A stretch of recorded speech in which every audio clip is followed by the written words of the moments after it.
Queridos, vamos ficar de pé mais uma vez? Hoje nós estamos aí íamos fazer um teste hoje, um microfone que a nossa igreja ganhou, microfone sem fio, aí deu meia tribulada aí, o inimigo se levantou em forma de som, mas nós vamos vencer, né? E depois tem um problema no data show, não sei que espírito foi aquele, que tremulou tudo, mas Deus é bom. Quero que você abra a sua Bíblia, por favor, no livro de Josué, capítulo 9. Nós vamos ler a partir do primeiro versículo, Josué capítulo 9. O texto é um pouco extenso, reconheço, são 26 versículos, mais 27 na realidade, mas eu peço aí a sua compreensão e a sua paciência. Josué capítulo 9, versículo 1. Você achou? Amém? Ninguém achou. Alguém achou. Amém? Alguns acharam. Pronto, vamos lá. Diz assim a palavra de Deus: E souberam disso todos os reis que viviam a oeste do Jordão, nas montanhas, na Cefelá e em todo o litoral do Mar Grande até o Líbano. Eram os reis dos hititas, dos amorreus, dos cananeus, dos ferezeus, dos heveus e dos jebuseus. Eles se juntaram para guerrear contra Josué e contra Israel. Contudo, quanto os habitantes de Gibeon souberam que Josué tinha feito em Jericó e Ai, recorreram a um ardil, enviaram uma delegação trazendo jumentos carregados de sacos gastos e vasilhas de couro velhas, rachadas e remendadas. Os homens calçavam sandálias gastas e remendadas e vestiam roupas velhas.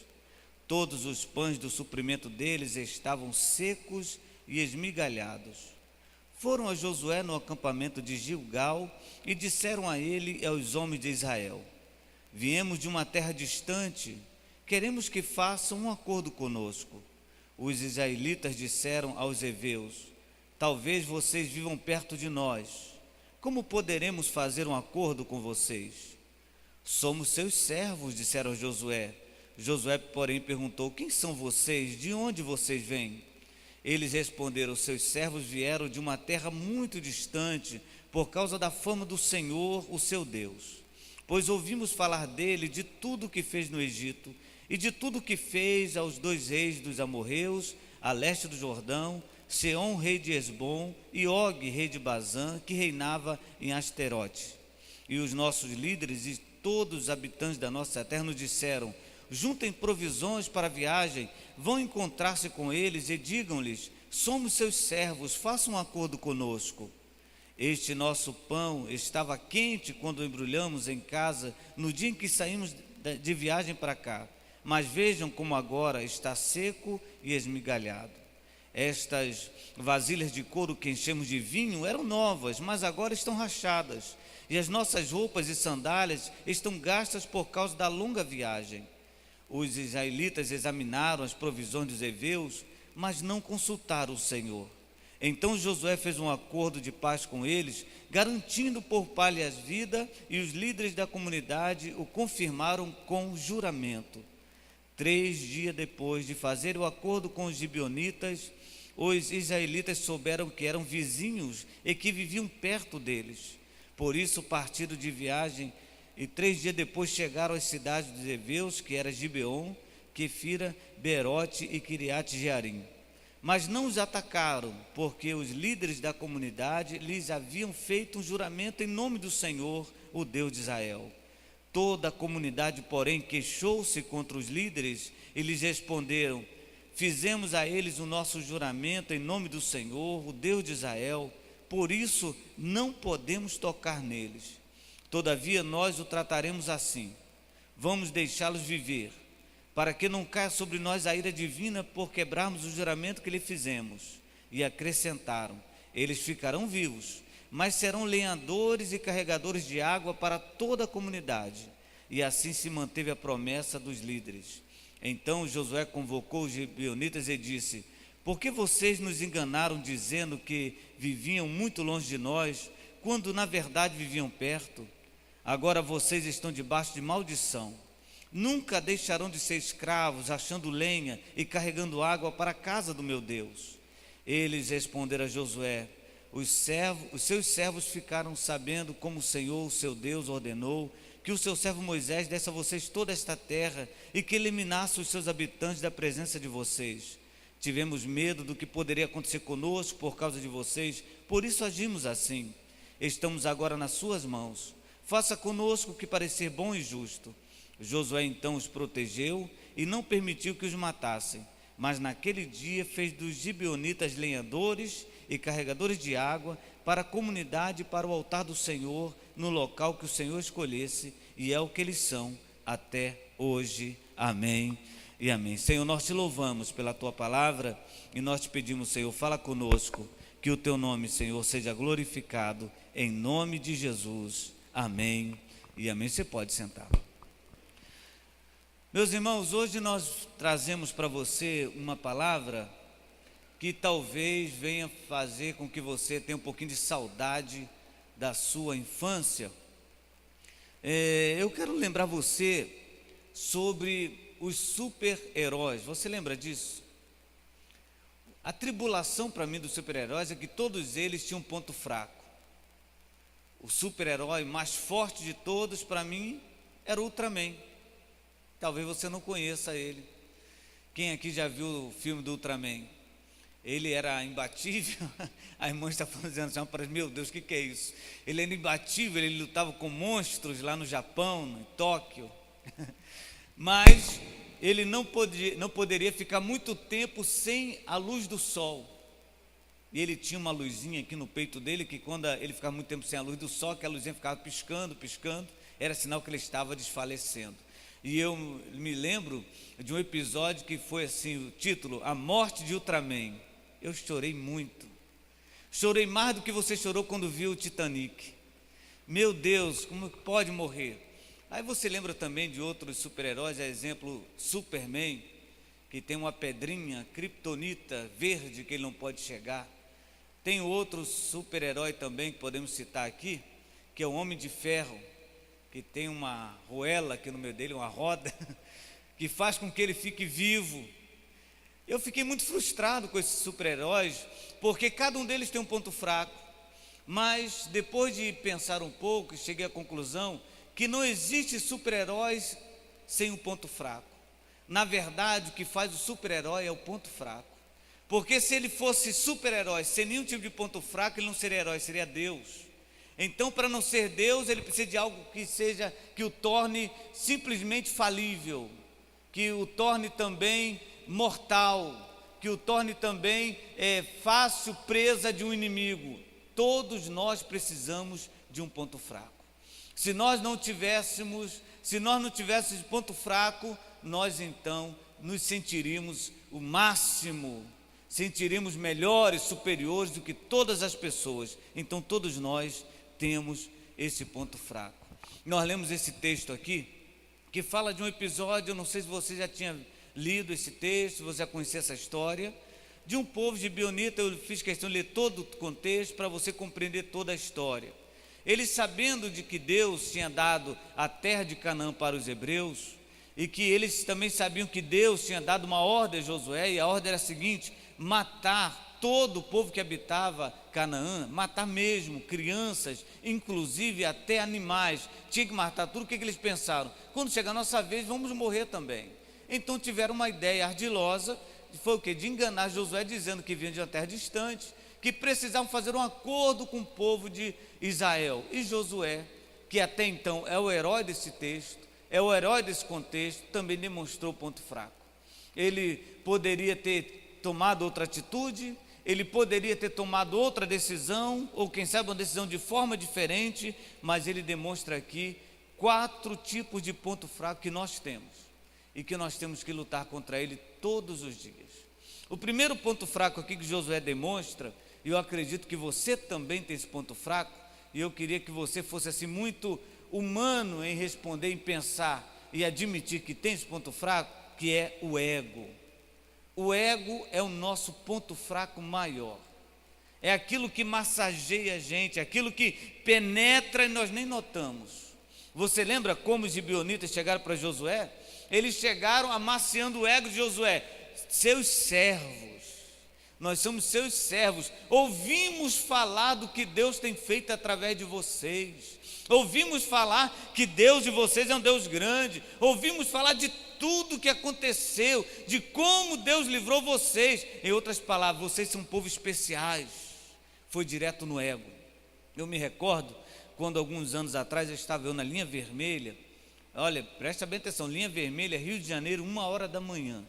Vinha de uma igreja para minha casa. Na época eu tinha um carro Tempra, não sei se você lembra desse modelo, um Tempra preto. Para mim era aquele carro, era o máximo, todo com isso filme. Vou na linha vermelha, uma viatura da Polícia Civil me cercou, fechou a linha vermelha, fuzil na minha cara, desce, eu desci, me botaram na mureta da linha vermelha, me revistaram todo. Falei, meu Deus, 1h da manhã, mandou abrir a mala do carro, pegou tudo que tinha na mala, jogou na pista. Sabe, uma coisa assim horrível. Eu falei, meu, 1h da manhã, se eu falar alguma coisa, eles me matam aqui, pronto. Aí então o policial pegou o documento, e aquele policial assim bem bondoso, uns 3 metros mais alto que eu, falou assim, essa sua carteira é falsa. Eu falei, misericórdia, o que eu falo agora com ele? Aí eu lembrei do ego. Aí eu falei, deixa eu ver a carteira. Ele me deu a carteira e falei assim, como é que pode? Como pode um negócio desse? Eu já parei em blitz de polícia federal, ninguém nunca notou que isso aqui era falso. Gente, como é que o senhor pode de noite, só na primeira olhada, o senhor desconfiar? O que o senhor notou aqui diferente? Aí ele, eu notei que essa letra aqui está meio diferente a cor. Aí eu falei, gente, isso é muita experiência do senhor, não é possível. O senhor conseguiu ver um negócio desse? Ele olhou para mim assim e falou assim, rapaz, tem muito tempo na polícia, a gente lida com isso todo dia. Aí eu falei assim, rapaz, amanhã mesmo vou na autoescola reclamar disso aqui, porque o senhor sabe tudo mesmo. Aí ele falou assim, pode guardar seu documento e ir embora. Mas espera aí, os outros policiais vão ajudar você a botar os negócios na mala de novo. Ego. O ego, irmãos, nos fulmina. E o problema todo é que nós gostamos de ser massageado no ego. Nós gostamos quando alguém aplaude. Nós gostamos quando alguém fala assim, você prega bem. Nós gostamos quando alguém fala assim, você tem uma boa voz, ou você canta bem, ou você ora bem. Cuidado com o seu ego. O nosso adversário usa muito o ego para nos derrubar. Você lembra o que ele tentou fazer com Jesus? Levou ao pináculo do templo e falou assim, se você prostrar e me adorar, tudo isso vou te dar. Vai direto naquilo que nós entendemos como falha. O ego, ele mata. Primeiro ponto fraco nosso aqui, baseado nesse texto, é o ego. E não diga para mim que você não tem isso.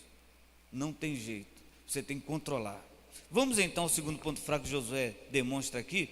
Lá no versículo 11, eles falam assim, olha, e os nossos líderes e todos os habitantes da nossa terra nos disseram, junte provisões e vão logo se encontrar com eles e digam-nos, somos seus servos, façam um acordo conosco.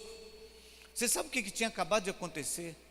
Josué tinha acabado de destruir Jericó, e Josué tinha acabado de destruir a cidade de Ai, ou de Aís, dependendo da tradução da Bíblia, aquela cidade que tinha derrotado Israel, mas depois ele vai lá, mata Acã e a sua família, e tem aquela vitória milagrosa.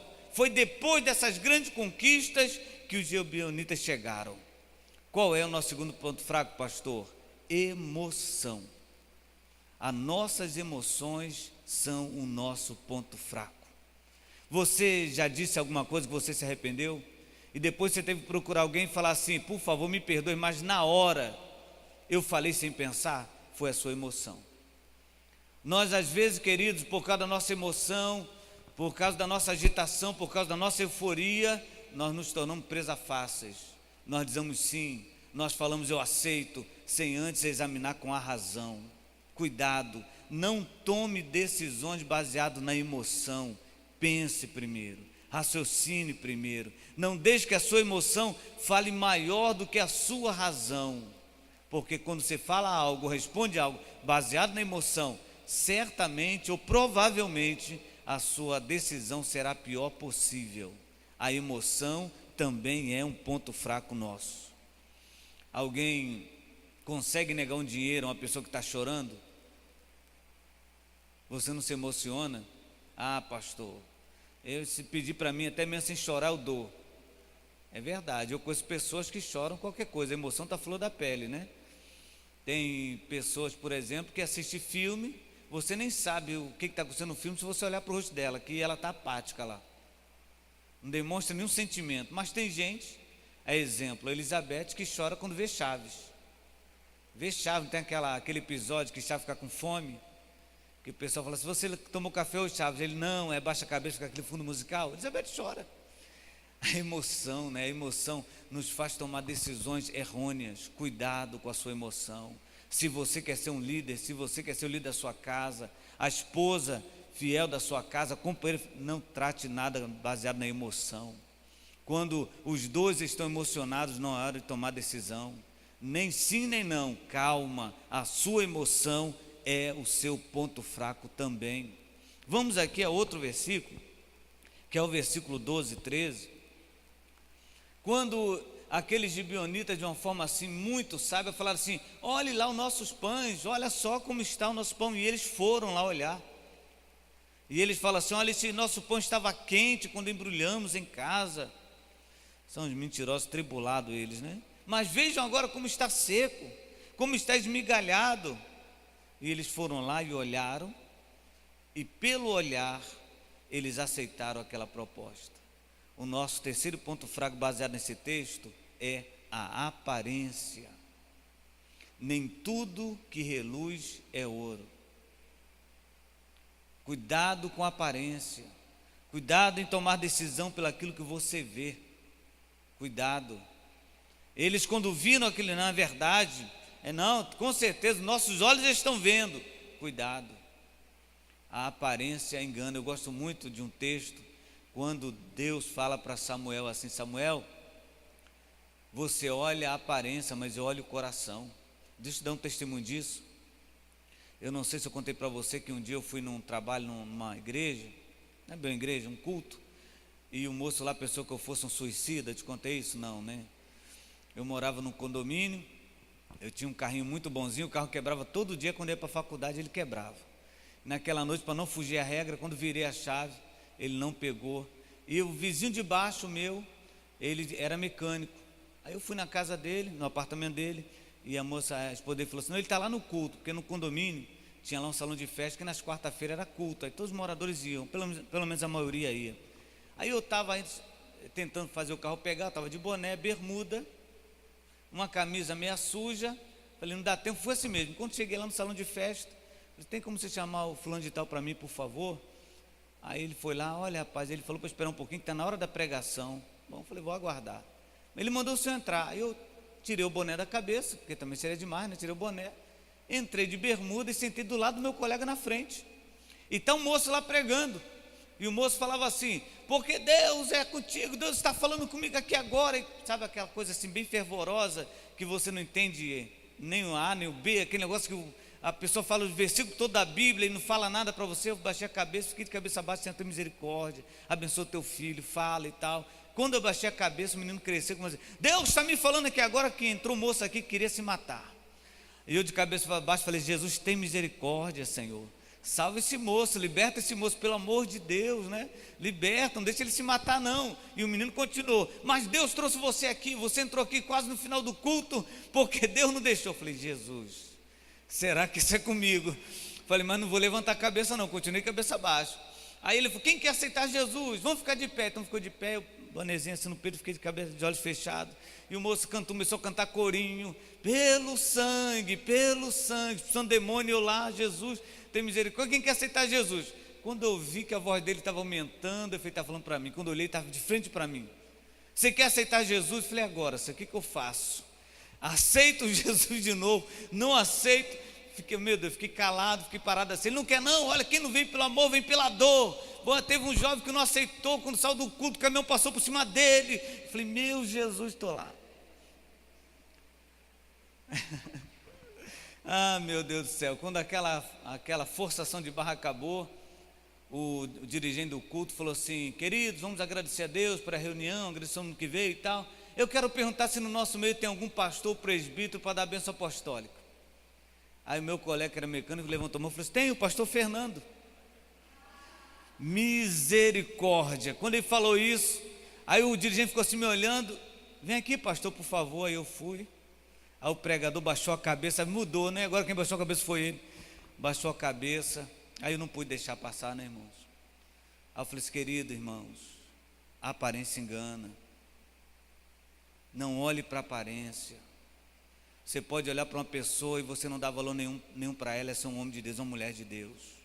Você pode olhar alguém muito bem vestido, pensando que é homem de Deus, ele ser um enviado de Satanás. Cuidado com a aparência. Moça, cuidado com a aparência. Rapaz, cuidado com a aparência.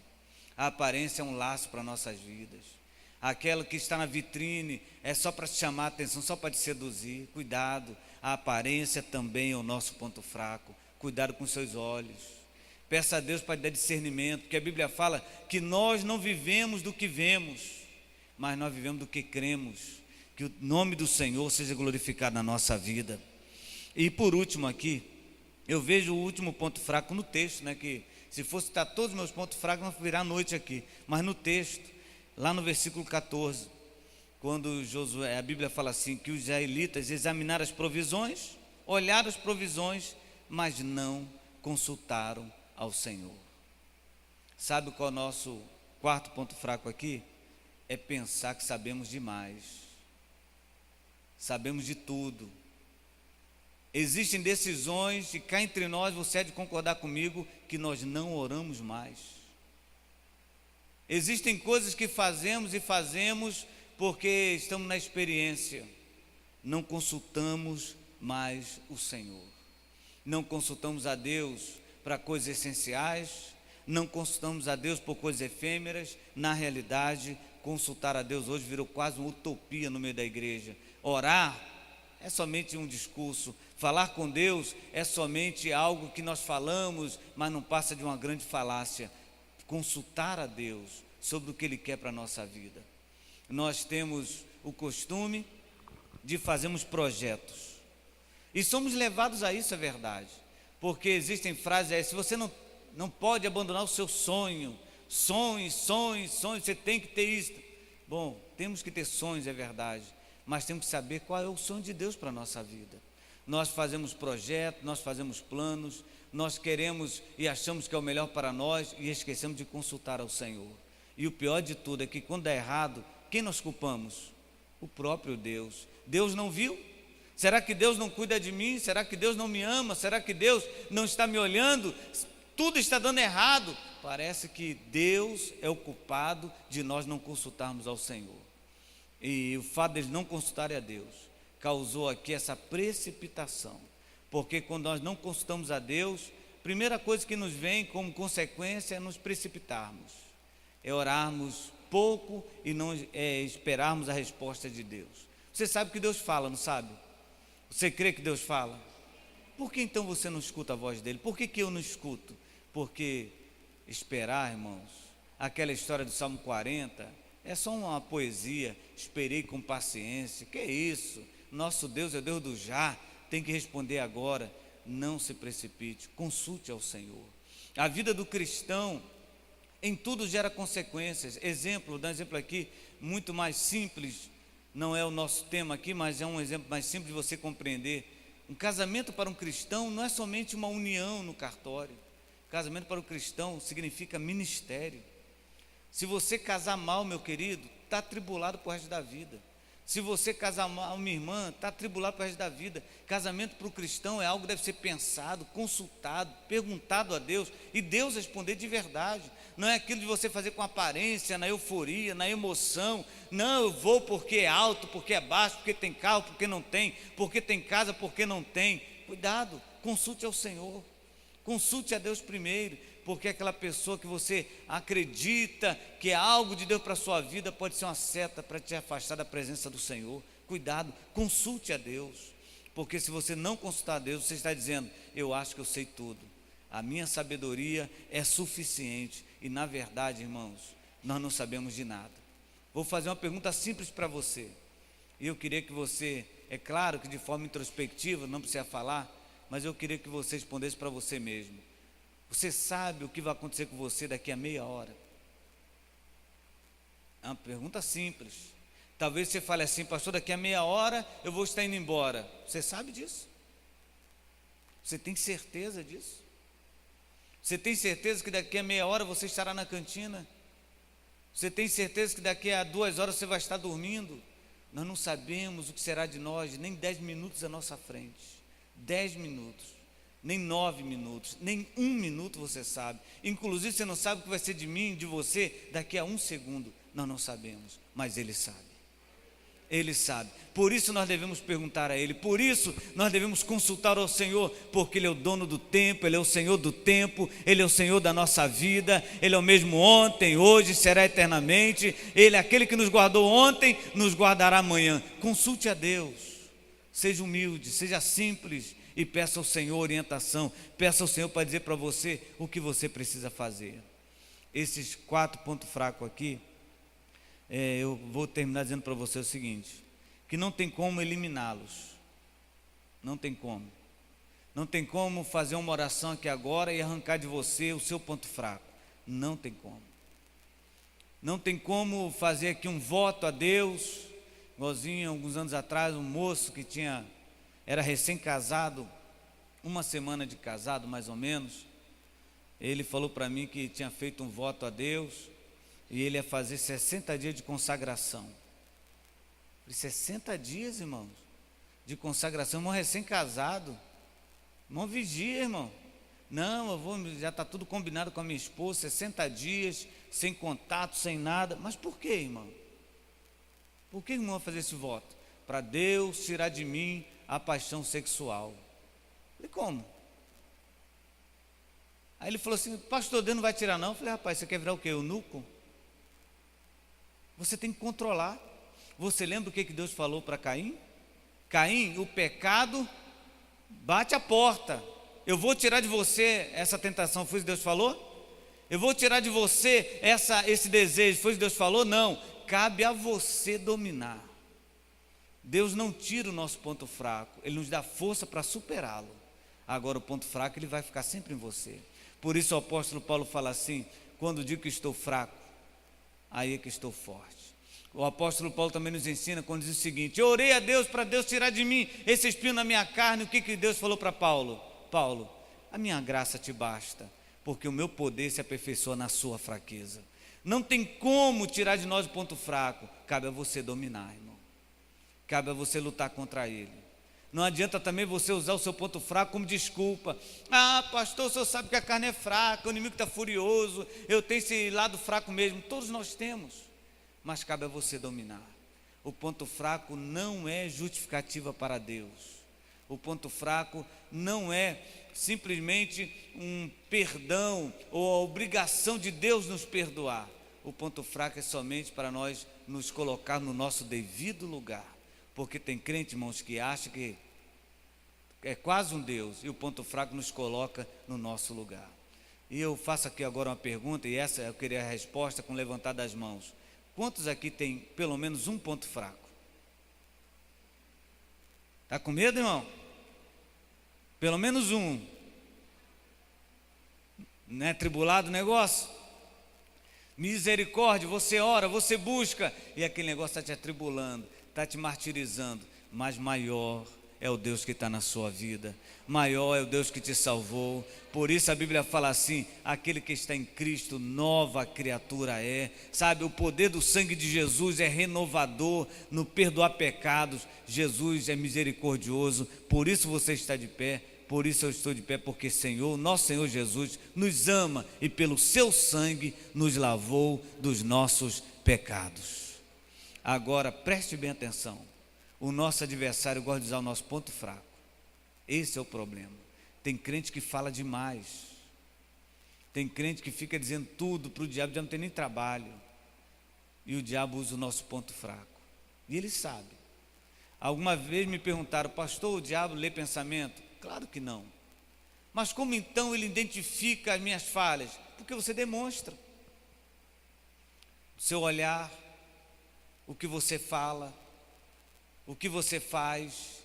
Isso entrega você, isso denuncia o seu ponto fraco. Então o diabo vai em cima do seu ponto fraco. Mas quando isso acontecer, quando você for atacado no seu ponto fraco, saiba que maior é Deus, e Ele pode te socorrer. Ele pode te socorrer e quer te socorrer. Ele vai dizer para o teu adversário, não toca nele não, não toca nela não.